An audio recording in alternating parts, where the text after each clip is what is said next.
Hello everyone, this is Mr. B with some more Algebra 2 Notes 2.4, writing linear equations. We'll jump straight into it. Let's see, we're talking about writing linear equations here. So there's two most common forms that you'll see them in. Of course, we did learn about ax plus by equals c, and that's kind of standard form. That's how you'll see it most often if you're in like a math textbook or something like that. It is important to know what that is, but it's not really used that much when we're actually graphing. And that's what we're going to be using linear functions for, or linear equations for most often. So we'll look at the two most common forms that you'll see these in and asked to write them in. First off is slope-intercept form. We have y equals mx plus b. This should look very familiar to you. This is something that you probably even saw in geometry and between Algebra 1 and now. Where m is slope. This is a slope-intercept form, of course, and then b is the y-intercept, where it crosses that y-axis. Point-slope form is a little bit easier to write, but it's not as easy to graph as the slope-intercept form. Point-slope is usually when you're given some information and you need to graph it, and slope no, I've said that backwards. Point-slope form is when you have a slope and you need to write it out in an equation, and slope-intercept form is easiest when you have it and you need to put it down onto a graph. So depending on what you're writing out the equation for, you kind of pick the form that works best. Let's see, but point-slope form, m, that's universal for the most part. That's still going to be slope here. And then x1, y1 is just a point that it passes through, so equals a point on the line. Doesn't matter which one, it's going to equal the same thing. Let's see. Write an equation in both forms that has the slope of negative 5, 3 and passes through 4, 2. Okay. Well, we have the slope, we have a point, so the easiest thing to do would just be to write it out in point-slope form. So we have y minus y1, which is 2, or negative 2, so I'm going to do plus 2, equals the slope, negative 5 thirds. And let's see, that's x minus x1, which is 4. So we already have it in point-slope form, so that's point-slope form. Now we need it to be in slope-intercept, so we'll need to get the y pretty much all by itself and distribute this negative 5 thirds in.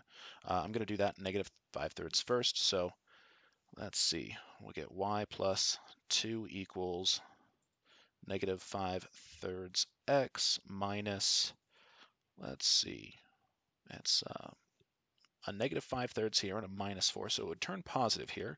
It would be 20 thirds. And don't multiply the top and the bottom, of course, because remember, that 4 is really just a 4 over 1. We just don't write it. And now to subtract 2 from each side. I would change the 2 into thirds. So really, we're going to subtract 2 from each side, but I'm going to rewrite this one as subtract 6 thirds.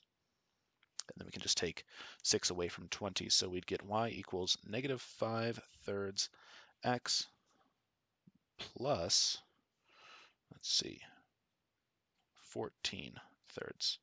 And that is the y-intercept. That is the slope. We have it in point-slope form, or slope-intercept form. So slope-intercept. All right, I'll move right on down. Write an equation in both forms that passes through the points 5, 2 and 6, 2. So we don't have the slope, but we can figure out what the slope is with these 2 points. So to start it off, change of y over change of x. So we'll do negative 2 minus 2 over 5 minus 6. And that's going to equal negative 4 over negative 1. So slope equals 4 in this case.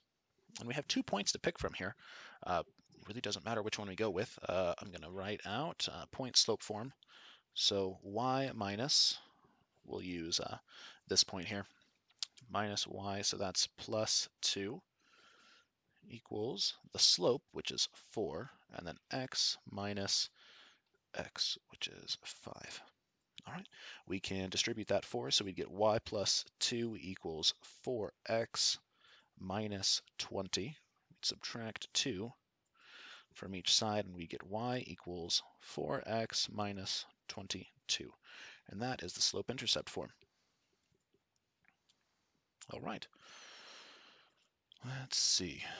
Write an equation in both forms that passes through 1, 1 and is perpendicular to the line y minus 5 equals 5x plus 2. Well, if it's perpendicular to it, we just need to worry about the slope. This information here and this information here is really irrelevant. We're just looking for that 5. That's the slope. So if slope equals 5, then perpendicular slope would equal negative 1/5. All right, easy enough. Let us crunch the numbers. So we have, it passes through 1, 1, and it's perpendicular, or no, this is the slope. It has the slope negative 1/5.